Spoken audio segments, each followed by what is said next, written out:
Welcome everybody. Namaste. Week 5. I'm gonna be the drawer guy. The drawer guy. Yeah. Ooh. Week Tell them. 5.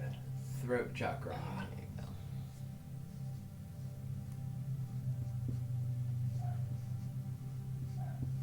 Dog barking. See, he's communicating. He's doing a good job. He's an overactive throat chakra. For sure. We're gonna talk when we talk about the imbalances. I'll talk about my dog. Let's begin with the set aside prayer. That's perfect. Yeah. Tune this in. So if we all want to come to a comfortable seat, let the hearts be open. Head held up high. Nice deep breath. Down to the belly. Exhale out.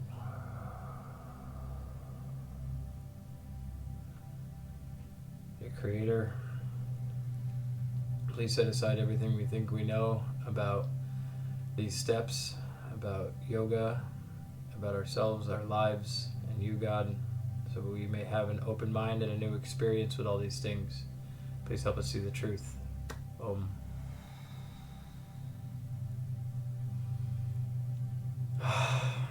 Alright, let's begin. Because I'm sleepy. Me and Abby were Cranky. And cranky. Not in the shower. My communication right now is not at an all-time high, but I'm doing my best. This is part of my service to humanity, so here we are. It's been an eventful day, though. We were just out playing in the woods. Me and Abby were both doing therapeutic drumming today. So this is our last offering. That's how I start my day off, which is not a bad way to What's start that? your day. Therapeutic drumming. Oh, drumming, yeah. First. Most of the things that we do that are very beneficial to us are also very energetically fuel. It's weird. It's like fueling and draining at the same time. But anywho, so this week it's pretty short and sweet. I will talk about the recovery side first and just kind of get that out of the way, and then we're going to really focus on communication in the throat chakra. So in 12-step fellowship, we're looking at steps 8 and 9. So 8 and 9 is made a list. Step 8 is made a list of all the people that we had harmed and became willing to make amends to them all. The main thing that my sponsorship family emphasized is the word all is mentioned twice. So it said made a list of all the persons we had harmed and became willing to make amends to them all. It doesn't say some. It doesn't say the ones, only the ones I'm not afraid of. It means every single person that you have wronged, make right by that. Or step 8 is just making the list and becoming willing. Step 8 is not the action. You're just writing it out. So what you could do is you could take the list that you had from your 4th step, and you could always use that as a reference. There may be some that are or not on there. But that's a good reference point. And as you're going through that, you should be looking at, may I probably, owe that person an amends. I had a lot more people on my 8th step than Yeah. I did on my 4th step. Yeah. A lot more. Yeah, I think the same thing with me too. I did also, and I think that's it's not because it could be people that I wasn't angry at, that I didn't really have like a fear toward, and I didn't have sexual conduct with them, but I just dicked over. I just wronged people for no reason. Like, they talk about you being like a tornado that's ripping through your life, and you got to go clean all that up. So step 9 is made direct amends wherever possible, unless when to do so would injure them or others. Did I say that correctly? Yeah. I'm trying to make That's it. the gist. What, did I miss some? Make direct No. amends wherever possible, except when to do so would injure them or others, right? Yourself or others. Yeah, something like that. It's funny. I love AA. I'm very, very active in that program. I am not. I can't recite the big book. I'm not one of those study people. I never was. I am more of a doer, and I think that's the reason why I'm sober. And I do the program. I don't memorize it. And see, that's the thing. I have a lot of people back where I got sober that can quote, what page it is and whatever paragraph. Like, that's nice, but I also see those same people in and out, over and over again, because they can recite those things, but they don't understand or comprehend what it means, and they're not doing the actions and work. Yeah, there's a... See, now that we're getting up closer to the mind, we need to start recognizing that the mind is not... It's a great tool, but that's it. Like, there's not really... Like, you already know how to think. I'm going to go into this more next week. We already know how to drive our car. We already know how to, read and write, and we know basic stuff, math, all the basics of education. Hopefully we all have that under our belt. And if you do, you don't need to excessively think about stuff unless it's like it comes time for that. Like, But we do anyway. Yeah, right, correct. So one of the biggest things I tell this to people all the time. If you know me, you've probably heard me say it. Get out of your head and into your heart. And the only reason why I tell everybody that is because it's reminding me. Because I think too much. I have a sponsee right now. He just overanalyzes everything. Everything. Not my dude at work, the other guy. The one And like... Through action, we can start to... Everybody's like, I want to rewire my brain. So you're going to think about rewiring your brain and think that's going to... think your way out of this think problem your way that out you of the thought problem your way that you thought you were into. into. Yes. Yeah. I'm like, just do right action, you know? This is Get why... out of there. This is one area in which I do like to acknowledge and talk about like the Eightfold Path of Buddhism and Recovery Dharma, which... I thought about this earlier today. I think next year we'll do the 8 weeks, and I'll tie in each one of the Eightfold Path principles.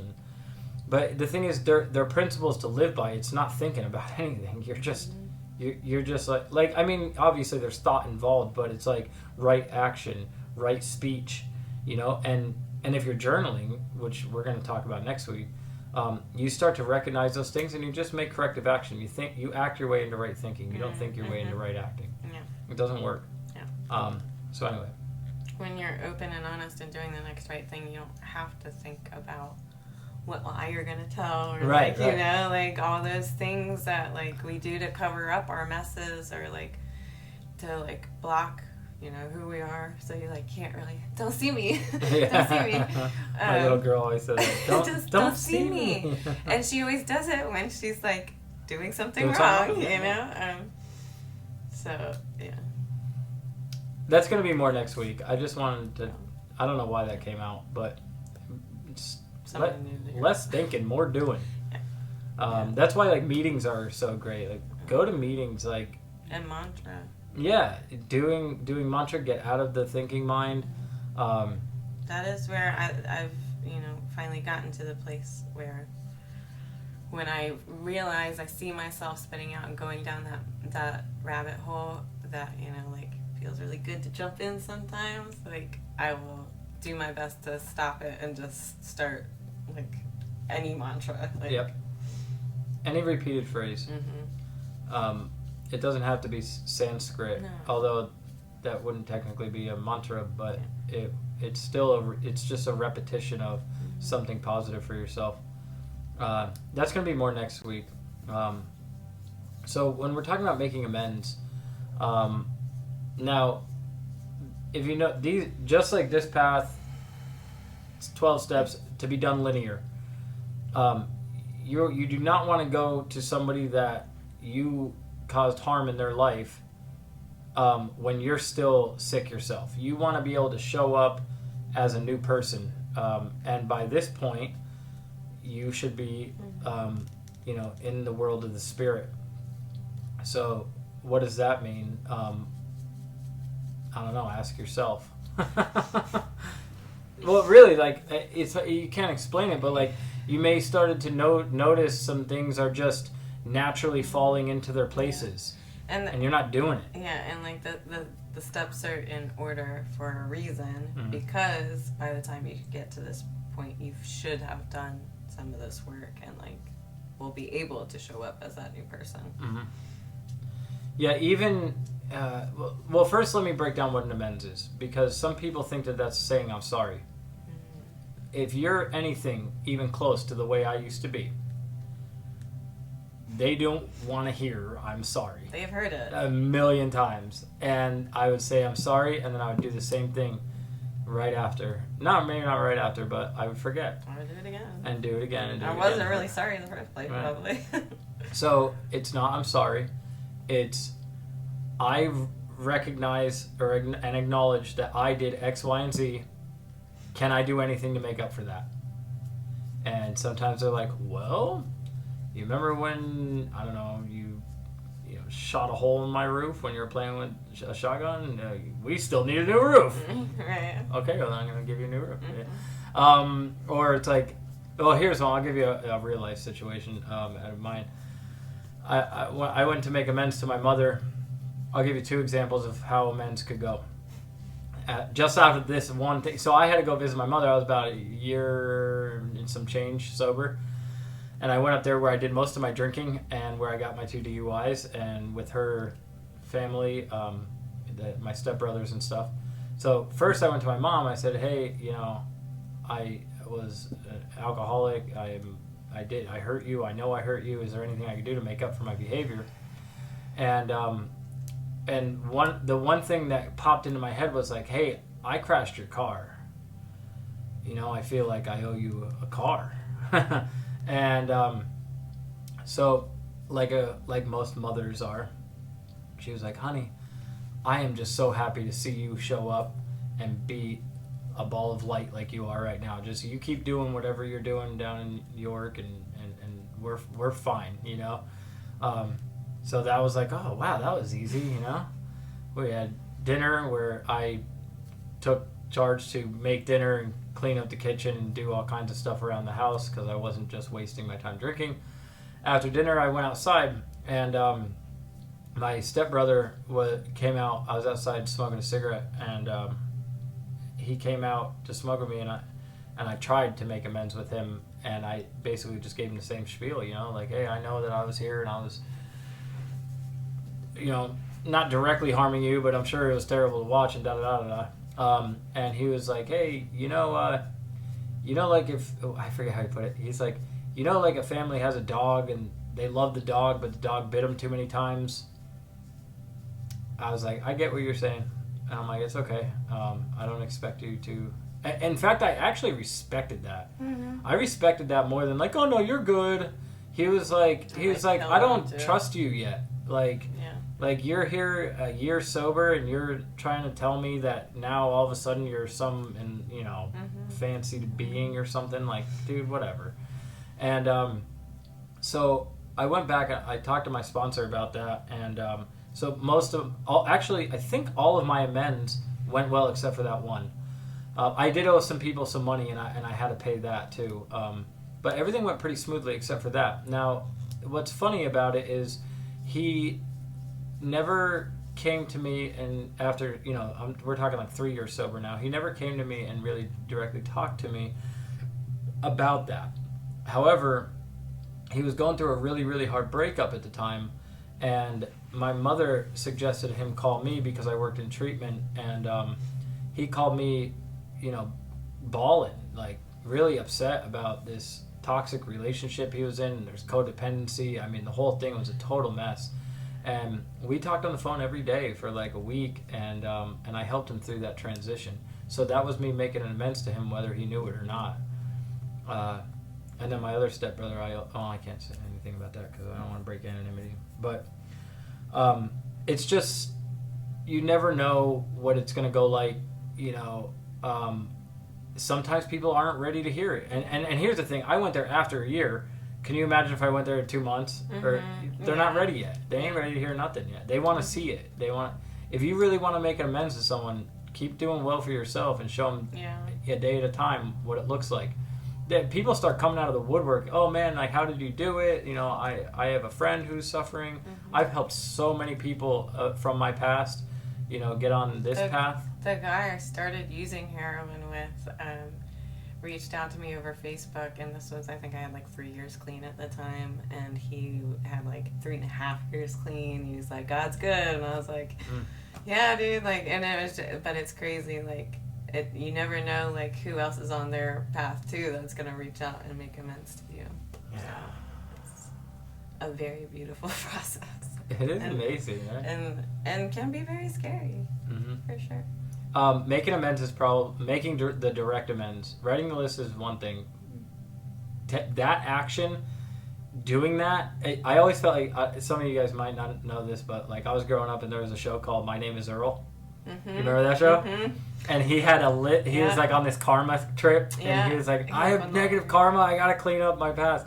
And I really felt like that. I had this list, and I had to go through until every single person was checked off that list, or because I was the desperation of a drowning man, you know what I mean? I needed to be clean, and if I didn't get all that done. And I still have people, like, to this day that pop up in my head, and I'm like, oh shit, like, I got, like, even after doing like a couple of lists, like, it's just like those things that are like shoved way deep down there, Well, one thing when my sponsor and our people, when we say that made amends to them all, it's all that you're consciously aware of. When you make that list, that's everything that's going to be presented at that time. Now, I'm going through my steps for like the 4th, 5th time, I don't know. And there's going to be some on this time around that are going to be in my conscious awareness at this point. And some may be from a long time ago, some might be in the past year, I don't know. I know right before we got together, I had a list of amends to make. You gotta be careful. Just because you get sober don't mean you can't start living dirty. Oh yeah. Bad habits creep in. This is why I go through this every year. It's not. It's not a one and done. No. It's the same thing with the chakras. Like if you stop tuning into them and you stop bringing them into your awareness and into your meditation, they'll go dormant again. That's the root is the dormant energy. So everything could just settle back down and get stagnant again. So it's like a daily thing. Where our humanness is. Remember, guys, we don't like to live there. The human stuff. It's not great. So basically, that's all I have for the recover, like addiction or 12-step recovery part, is just make the list of the people that you harmed, became willing to make amends to them all. And then going out and doing those direct amends. And you don't have to go to the people and be like, hey, I did this to you. Because a lot of people didn't know exactly, like, they had an idea. They knew I fucked them over somehow, but I was really good at what I did, Yeah. So I just, I She's went going there. 2 steps backwards right now, just letting y'all know. Sorry. Old habits die hard. Yeah. But yeah, so I if they asked, I was willing to tell them the things that I remembered at least. But you don't have to go tell people I crashed your car. It was me. Yeah. The thing is, you could put it like something like this: like, I feel like I may have harmed you. Is there anything I could do to make up for that?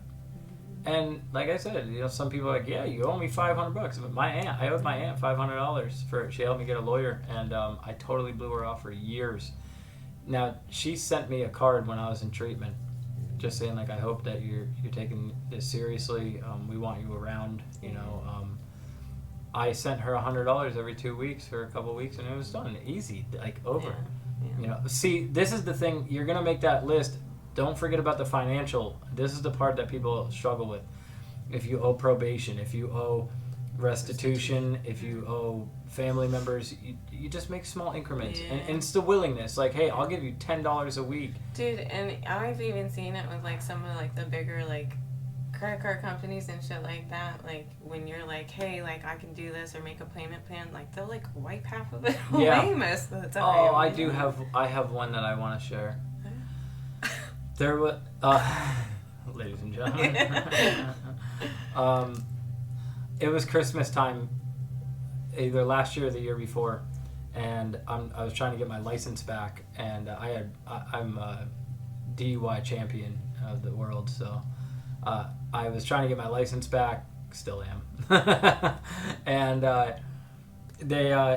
I called them and I was like, listen, I have no idea where to start. Luzerne County, I know that I owe you guys money. I know I didn't pay fines. Like, please tell me where I'm at so I can try and get this handled.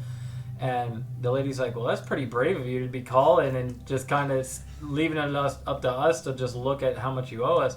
And I told her, I said, I'm a member of a 12-step fellowship. I'm trying to make right by my wrongs. And, you know, I told her, I was like, I have like 4 years sober. She's like, hold on, honey. Let me go talk to the judge. Let me see what I can do for you. She came back. I don't know if she had people in recovery in her family or whatever. She came back and she was like, the only one that there was 5 different citations, and she's like, I really just needed to pay this one because it's like outside of their jurisdiction, but they were still involved in it. She's like, everything from Kingston we're just gonna wipe that off. She's like, but you got to pay 44 the 2 towns. So $300. I had to pay $300. I mean, it was thousands, you know? And so it's really amazing. You get honest. People will surprise you, man. For real. But I just remember she was like, Merry Christmas to you and your family, and I'm so grateful to hear. They just like to hear the success stories. You always hear about the negative. Yeah, this one overdose, you know what I mean? That person's in jail, and it's really nice for them to hear. Even the judge that sentenced me, he was like, you're a different person. You know, keep doing what you're doing. So, all the love out to all of you. You know, I know this is a hard journey. This is not easy stuff. We're almost through this process, and you should really have been starting to feel some relief. I know I did. Every year I do it, it's just freer and freer. I was talking about the Ram Dass quote a lot today. I actually wrote it. Somebody spoke with it. The freer I get, the higher I go. The higher I go, the more I see. The more I see, the less I know. The less I know, the more I'm free. I remember we made a song out of it. I don't remember it all, but it's recorded. It's on there somewhere. Anywho, all right. So I'm gonna pass it over to Ms. Abby Holbach, ladies and gentlemen. So, what do we got for the bullet points here? Okay, so blue. Light blue. Blue, ether. Light blue color. Element is space. Ether. I like that word. You have to say space. Well, some people don't know what ether is. It's Ether Sunday. What else do we usually put for bullet points? Communication. Yes, communication. So we'll start. Communication, self-expression. So the throat chakra is also connected to the sacral chakra, where all of our fun emotions are. I forget. It's called the gatekeeper of the emotions to the mind, or something like that. I never heard that. Now that is one thing. So the Sanskrit word is Vishuddha, D-D-H-A. So I always remember this. It's like Vishnu and Buddha. It means especially pure. I don't know how to spell. Okay. Especially pure. I believe this is 16 petal lotus. That's not all that important. But like what you were talking about, this is like squaring away your emotions. This is being able to express them, such as what? Setting boundaries. Oh yes. This is a good area. Yes, this this is my jam. I have done lots and lots of work on my throat chakra and all the fun things that it entails working on. So this this is all about healthy communication, not just communication. This is also communication is a two-way street. Listening is part of this. Big part. If you have an overactive throat chakra, you might tend to, you might be the person who cuts people off, or like talks over them, or has to have the last word. Or well, listen. or, and a lot of this is defense. You know, if I can distract you with a lot of words, you're not going to pay attention to what I am or what I'm not saying. Mm-hmm. Yeah, usually what I'm not. It's like a hiding away sometimes. I just don't want to forget this. This is associated with the thyroid gland. Yes, I was going to mention that as well. And what is that responsible for? I believe it's regulating body fat and stuff like that, isn't it? Yes. I honestly, I don't know the full deal. Do you? So it's regulating a lot of different things. Body fat for sure, but it does these through temperature and all those other different. I don't remember exactly, but yes. So if somebody, I want to. Next year, coming 2024, a full path and more about the description, more about the thyroid, more about these chakras deal with elements of our life, but they actually deal with physical things in our body as well. So that's what happens when we have an overactive or an underactive chakra or thyroid, or an overactive or underactive throat chakra. They start out with not being able to stand up for ourselves, or not being able to have healthy communication, not being able to express ourselves. But when they go untreated, that's when real issues start to manifest. It starts with, just the throat chakra, TMJ, lockjaw, and all that kind of stuff. And then it spreads to throat issues, sore throats, and sickness and stuff like that. Depression is big when you have a blocked throat chakra. For me, for sure. Yeah. I joke a lot on here how I am an emotional being, like we all are, but I just always have been super emotional, and I was, kind of hushed, because when I was little, it was just Abby's crying again, very much like it is now, but there's more compassion now. But, so it was one of those, oh, okay, I'm not supposed to cry this much, so, I'm gonna, shove this down, and then, start having it manifest in unhealthy ways, when we're not able to express ourselves verbally. Think in, high school, what group you were in, were you an emo kid, or a jock, or whatever, you knew who you were because you were expressing yourself, but, I never said the word I'm an emo or I'm a jock, or something like that. So it all comes out in different ways. What else? I would say and I don't know this for a fact, but just from my encounter with many human beings so far on this life, I would say it's like 75% of people have an issue in this area. Working in treatment, I see it all the time. People just can't speak for themselves. They talk too much because they're afraid. Either they can't listen or they can't talk. That's a lot of our culture. Because see, this area will be great if you ever look at a child. They're super expressive. They feel something, they're going to let you know immediately, and then somebody says, shut up, and you take it seriously.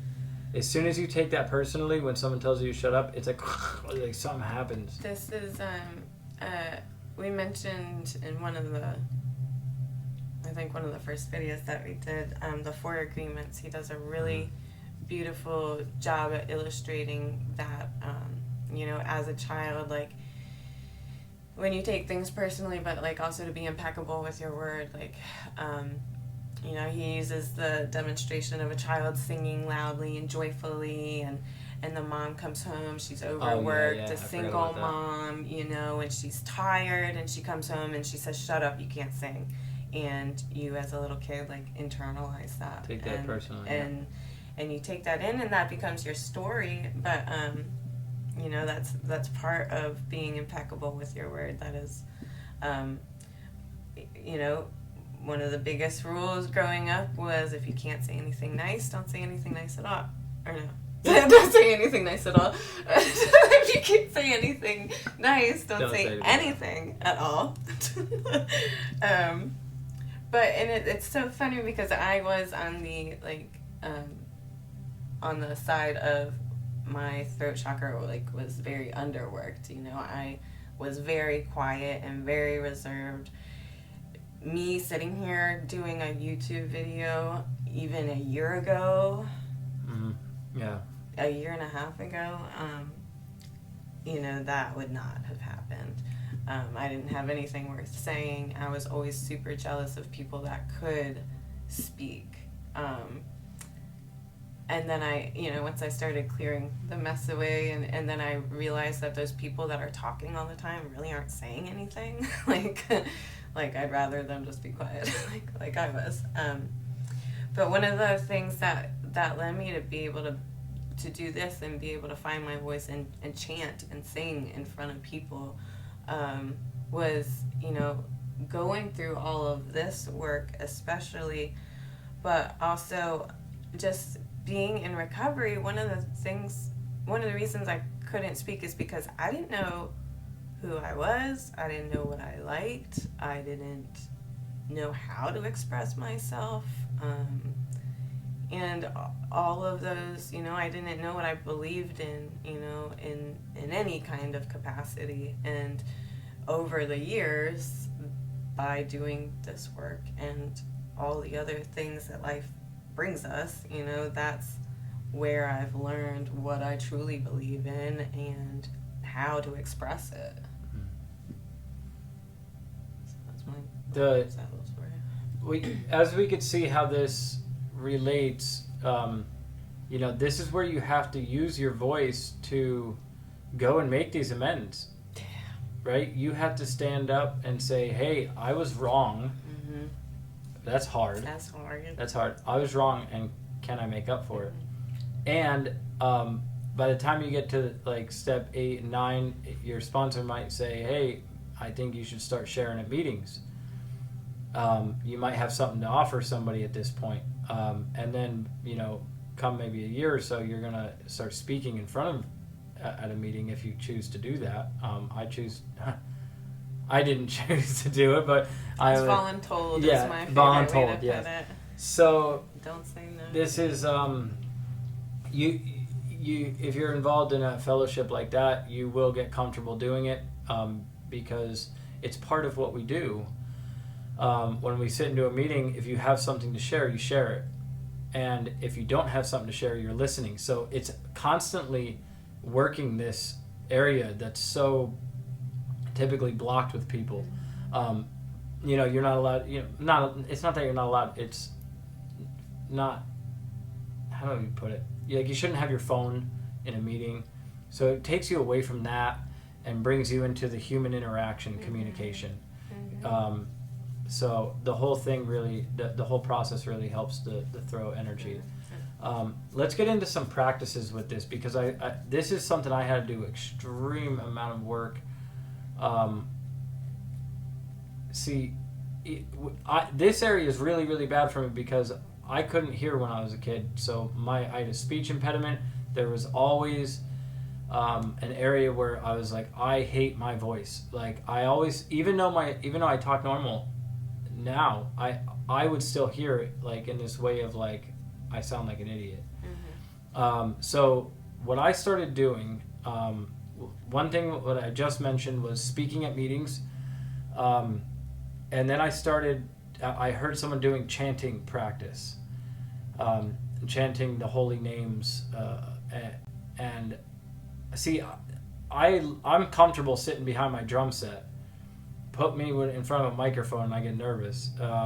So I had to break out of that fear. So I began to do this chanting practice where I would just repeat a mantra over and over again. Obviously, you guys have heard us do that. And it became something that I absolutely love. I did it right before we came on here, actually. And what started to happen, chanting, I'm not singing to other human beings. I'm singing as a way to stay out of my mind and connected to the spirit.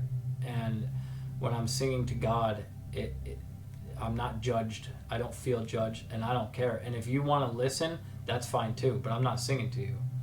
I mean, like to a degree, I'm singing to that part of you that is your heart and soul. But I'm not looking at it from a physical one-on-one standpoint. It's not a concert. You're not an audience. I'm not performing. Although sometimes we do entertain people, it's not really. We're not there to entertain. We're there to share love. The practice that we're not there to entertain people, because that practice wouldn't exist without those people. Yeah, it would just be us. Yeah, and that's the other thing too, is that getting everybody involved. That's why I love kirtan so much, because it's, I chant and you chant and we all chant, and it's all It's like the same thing as a drum circle, and to everybody's expressing themselves, and so some practices of that. Not saying that you had to chant mantra or anything, but just use your voice. Singing and humming. Yeah, hum. I hum all the time, and humming releases. Oh, I forget what it's called. I hope Lana is not watching us right now. She watches some of them. Lana, don't watch this. But it releases some gas in your nose, and it's an anti-aging thing, so hum. Huh. You talking about the vagus nerve? No. You talking about parasympathetic system? No. I don't know what it is then. Yeah, I know. That's why I didn't ask you. We'll have to talk to Lana. Lana. But everybody can do that, right? This is why Om is so powerful. Like, just to Om. Yeah, I go wander out in the woods and just sit there and hum. I know it'll feel weird at first, but you got to break out of that weirdness. I caught myself oming in public the other day. And I was like, oh, I've got like I've too comfortable. Gone too far. See. The one thing that helped me too, and I encourage this: record yourself and listen to it. Oh, that was a hard one. The first couple of times I did anything with Alan on here, one, I was like, and then finally I got over that part, and then he was like, all right, now let's watch it, and I was like, no, like, hell no. But so let's look at the progress and what could happen in 1 year. So Abby sat down with me a year ago, and almost exactly. It might even be to the day. It's not. But I was chanting on the harmonium, and she was just doing a little bit of backup vocals, and she was so self-conscious about it, and like, even though I was hearing the voice of an angel, she didn't hear it that way. I could still hear. I can hear now. Like now that it's been cleared, like I can hear when there's fear or just like self, just you get any bit of ego in here, I can hear it now. So from that, we just did a retreat, and Abby led the kirtan for 2 songs, and just was absolutely amazing. Yeah, in front of people who are well respected in the community of yoga. Like professional kirtan wallows that like I had no business, and I'm so just like beyond grateful that I'm even able to do it. Handshaking and everything, I was still able to like do it. 1 year. See, this is the rapid recovery. Within 1 year, if you don't grow exponentially in 1 year, you ain't doing it right. According to me, I don't care. Like 1 year, you should be a different person. And every year I'm you should be a different person. Every time I pick up a coin, I always say the same thing. I'm like, man, like this year's been crazy. Like there's been so much growth, and I mean it every year. But like every year I'm a different person. What do they say? Like if you're not growing, you're going, or something. Something like that. I don't know. But growing sloven. So who knows? My brain is not working at all. It's great though. I feel good when I'm tired because I can't think. But here I'm supposed to be, offering something here. Is there anything we didn't touch on? I don't know. Do you have a throat chakra animal? I don't know what it is, to be honest with you. It's a penguin. Let me look at this and just double check. We're really just flying off the seat of our pants here. It's a penguin. Is it a penguin? Because they didn't want me to take off. No. So on a positive note, like this is like living a life of purpose, honesty, being able to express yourself. If it's balanced, you will. Here, I want to talk about one thing. If this is balanced and if the stones are in place, the chakras are aligned, the line of the will is connected with the higher will, you'll be able to speak without thinking about what you're speaking about. Now, obviously, you're going to have to work with principles for a little while, and you don't want to hurt anyone and things like that, and that's going to take time just to relearn how to talk and communicate to people. But over a period of time, you'll be able to just freely speak without thinking. It's assimilating. You'll just be assimilating knowledge or whatever it is, and you'll also know when to hold back. See, this is the craziest thing. When I'm in a group, like, how many times... Oh, I know how to touch on this. My teacher originally put it as the sea of opinion. So when Abby's talking to me, typically most human beings, what we're doing is we're thinking about what we're going to say back because we don't want to lose it. Now, if I stay fully present with her and she finishes speaking, if I forget what I was supposed to say, then it's gone and it's not supposed to be said. Let somebody speak and be attentive to them. I struggle with this, but it's a constant work, but I'm getting a lot better. You might even be ready to say what you're about to say. Yes, and sometimes they'll finish they'll say it, and then to be able to stop and like take a second or two and then respond freely, openly about how you feel about what they said, instead of like you can't really listen to someone if you're just thinking about what you're going to respond with. That's the ego. That's not communicating. No, it's my way's better. I want to stress. Communication is a two-way street. Speaking and listening. Mm-hmm. So active listening is like the biggest part of this. And so when we did an exercise, and if you want to grab one of your pals and try this, have a conversation with someone that you're close to, and have them tell you a story or something, and watch what happens in your mind. Just watch it. It's going to come up with so many different things to say back while you're trying to listen.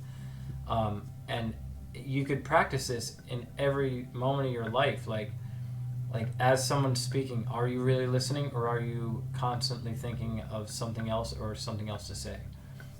So that's like working with the sea of opinion. Everybody has their opinions, and they want to like, oh yeah, that's great. What's in it for me? This is all the selfishness.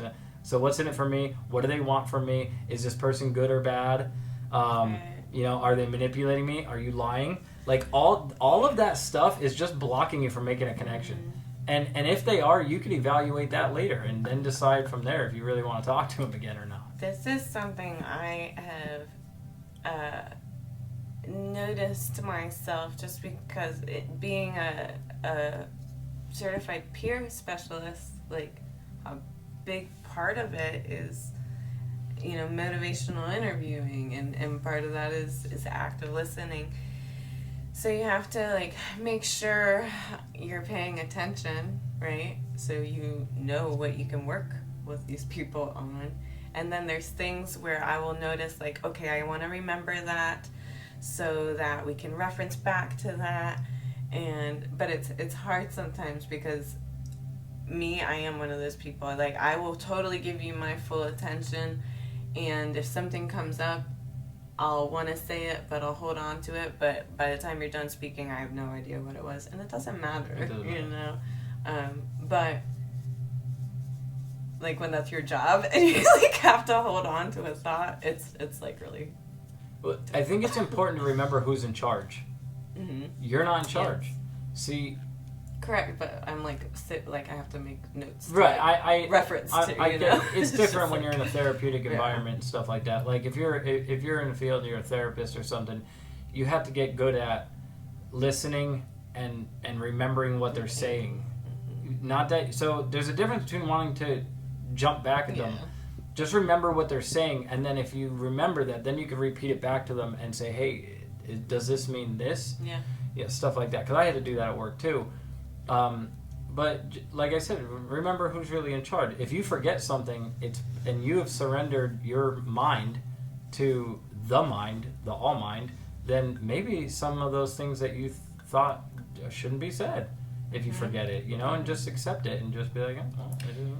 Yeah, and don't always assume that just because you understand what they're saying, you fully understand. Like, I don't know if that makes sense, but because you hear what they're saying, maybe they're not. Maybe it doesn't fully make sense, and you take it one way. Like, that's part of like the healthy communication is like that. Reflect it back to them. Like, do you mean this? Yeah. Or like, do you mean it like this kind of thing? I just did a training at work. I'm not really a big fan of those trainings, but however, I did really get one nugget of truth, and that was that 80% of communication is done non-verbally. So when we're talking, the way we're talking, are we getting excited about it? Body language. Yeah, all that. Yeah. And to take it even one step further, me and Abby were just out in the woods, and I remembered something I wanted to talk about. Is look at how many other ways that you can communicate other than with human beings. We are in constant communication with nature, constant communication with the universe, God, whatever you want to call it. We're in constant communication with ourselves. What? Ether, yeah.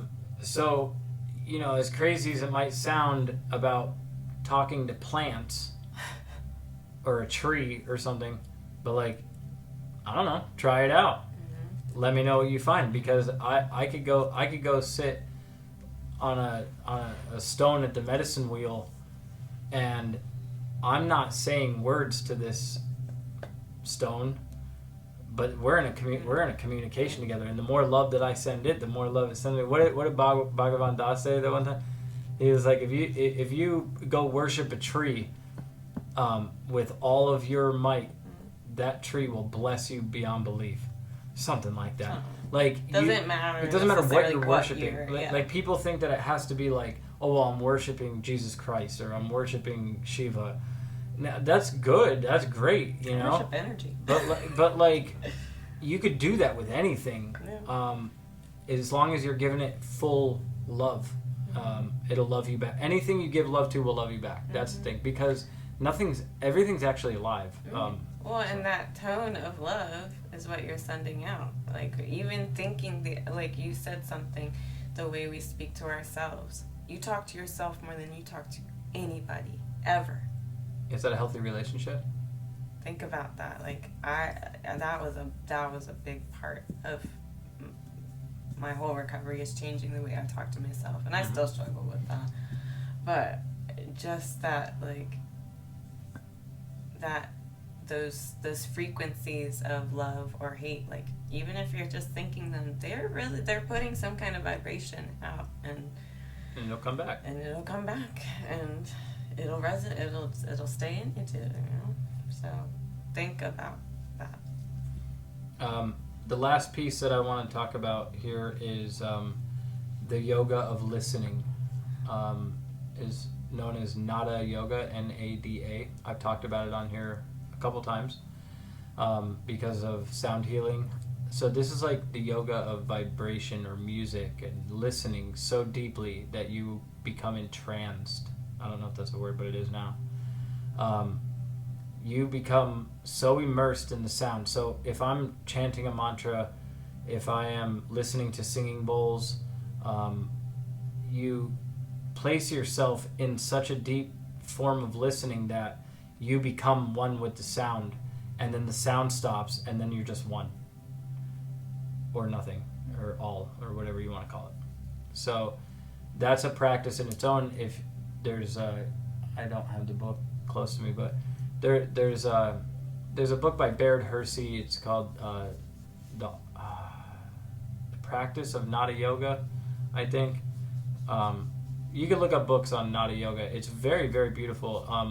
And one thing that you start to see, if you've been doing sound healing with me or with somebody else for a while, you'll start to just notice how the car has frequencies. The wind, everything, the birds, everything is sound, and it's all, and either we could view it as annoying or we could view it as healing, It's crazy, but like I started chanting in my old car.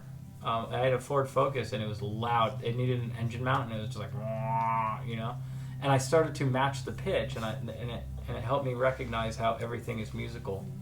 Okay, I walked down the street. I think we were in Lancaster the other day, and I was like, "Do I hear singing bowls?" Like, I just randomly hear all these. You start training your mind to hear regular noises as sound frequency. Yeah. So speaking of that, the reason I want to talk about that last is we're not going to do a specific mantra tonight. What we're going to do for the practice is Abby has some singing bowls here. You can't see them because they're down here. So it's just magical. So yoga poses, neck rolls, fish pose, plow pose. The funniest bridge. The funniest thing about this is the ones that are most beneficial to the throat are ones that block the throat off. It's the weirdest thing. Well, fish opens it. Yeah, that's a different really one. like even cat cow with the up and then down. Yeah. But yeah, it like if you go into plow pose or shoulder stand, like everything's like this, but it's straightening your neck and straightening everything out so the energy can flow. The best thing is after you're doing a lot of yoga, like if you go into bridge, you could actually feel it rise from the root up all the way through and into the throat, but it won't go up higher because your head's still right here. And then that's why bridge is usually done at the end of a practice, and then when you sit up, it's like it like hits your third eye.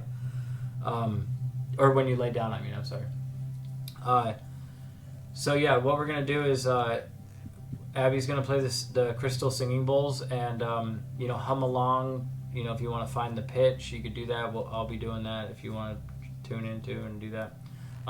So we're gonna be using our voice, but we're not gonna be saying any words. I think that's the most important practice for this energy is to use your voice, but you don't have to even assign a word to it.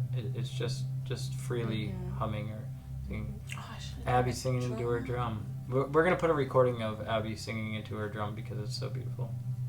Not right this second, but it'll be up there. We're going to do it in the mystical woods. Yeah. It's going to be great. So get yourself comfortable. There's a breath that you can use. It's called Ujjayi breath. So it kind of sounds like you have a space helmet on.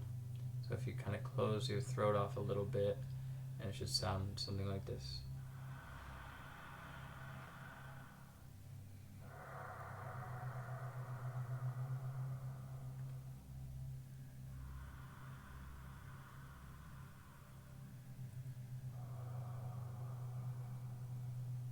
Continue to breathe that way for a moment. And begin listening to the sound of the bowl.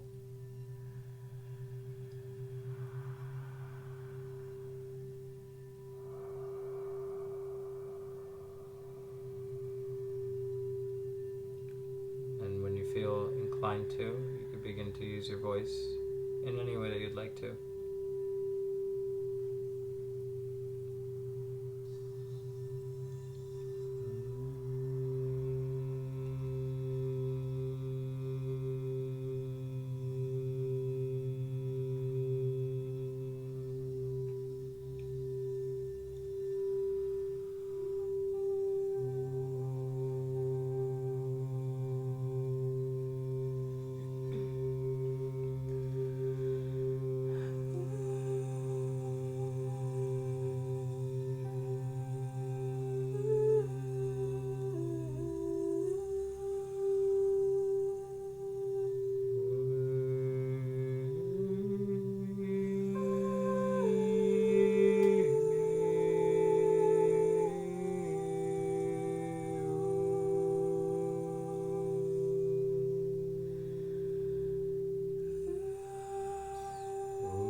Nice hum.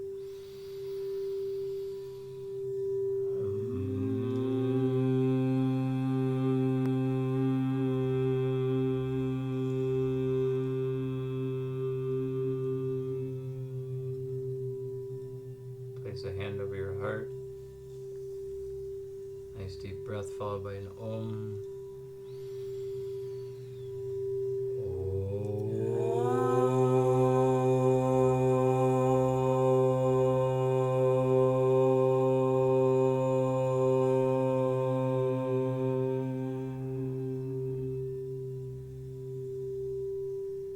Listening.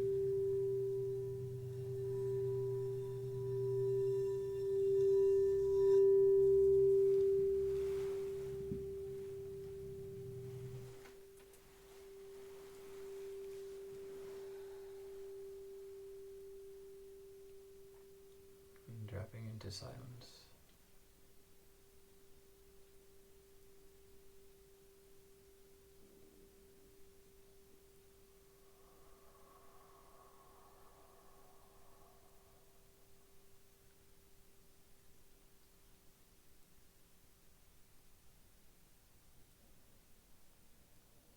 And deep breath.